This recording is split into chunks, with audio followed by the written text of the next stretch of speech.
Alors on avance un petit peu sur ce chemin pour comprendre qui est l'Esprit Saint et surtout pour nous ouvrir à lui, qui est beaucoup plus important que de le comprendre. Dans l'évangile selon Saint Jean, à un moment donné, Jésus qui était en train de prononcer son discours d'adieu aux apôtres s'étale. Il prend du temps pour leur parler du Saint-Esprit. On dirait que Jésus prend plaisir à le faire. Il dit des choses dingues. Au chapitre 14, Jésus affirme « Je vous ai dit tout cela pendant que je suis encore avec vous, mais le paraclet, qu'est-ce que ça veut dire ce mot paraclet ?» Pas mal d'entre vous déjà savent que paraclet, c'est le nom du Saint-Esprit. Mais précisément, que désigne ce nom de paraclet? Ça veut dire quoi?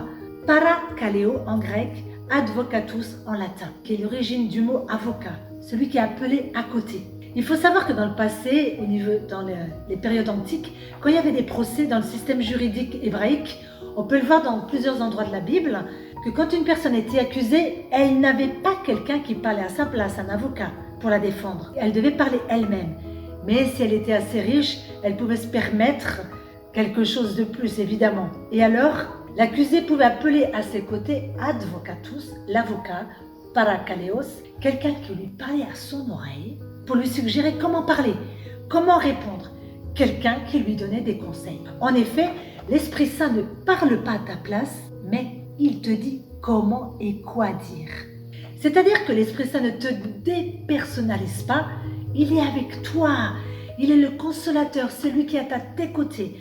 Et ce n'est pas un hasard que le mot paraclet soit parfois traduit comme avocat et parfois comme consolateur. Mais ce qui nous intéresse là, c'est que le Seigneur paraclet est celui qui te dit comment répondre. Dans un autre passage de l'Évangile, selon Saint Luc, nous pouvons lire « Ne vous inquiétez pas quand on vous conduira devant les tribunaux si vous ne savez pas répondre, car l'Esprit Saint, à ce moment-là, vous dira quoi dire. » Ah, voilà le point à saisir. Nous avons l'idée de l'avocat comme celui qui fait tout à ta place, alors qu'ici Jésus nous parle d'une synergie, du fait de travailler ensemble, du fait qu'à la fin, toi, tu dois faire, tu dois répondre. Et tu feras bien dans la mesure où tu accueilleras ce qu'il te dit. Cependant, il n'y a pas que le Saint-Esprit qui parle à ton cœur, et cela, il ne faut pas le négliger. Saint Bernard nous dit que dans notre cœur parle le Père, le Fils, l'Esprit, l'ange gardien, le monde, la chair, le démon et enfin toi-même. Bref, c'est Bagdad. Cela peut nous sembler un peu compliqué. Disons que l'Esprit Saint se distingue de l'esprit du mensonge. Ce dernier aussi, il te donne des conseils, parce que lui aussi, il parle à ton cœur. Mais ces conseils sont faux et ils sont trompeurs. Plus que des conseils, il s'agit des suggestions. Bon, ça c'est un discours trop long et on n'a pas le temps de le creuser ici. On va s'occuper que du Saint-Esprit. L'Esprit Saint est un enseignant, un maître, un professeur. Il nous apprend des bonnes choses, celles qui viennent de Dieu. L'Esprit vient de Dieu, il procède du Père, il procède du cœur de Dieu et il est Dieu lui-même. Nous avons parlé de cela la dernière fois. Et c'est l'Esprit du Fils. Jésus nous dit, l'Esprit Saint que le Père vous enverra en mon nom, c'est fantastique. Ils arrivent tous ensemble, le Père, le Fils, l'Esprit.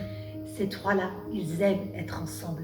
Comme les gens bien qui savent que ce qui compte dans la vie, c'est d'avoir des vraies et des bonnes relations.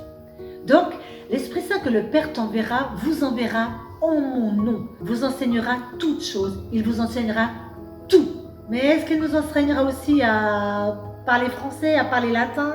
J'en aurais besoin. Mais est-ce qu'il m'enseigne à m'habiller, à manger? Est-ce qu'il m'enseigne à marcher? Eh oui, il te dit où aller et avec qui et à quelle vitesse. Imagine un tel qui s'avance et qui te dit « moi j'enseigne les maths » et un autre qui te dit « moi j'enseigne les langues mortes de l'Égypte ».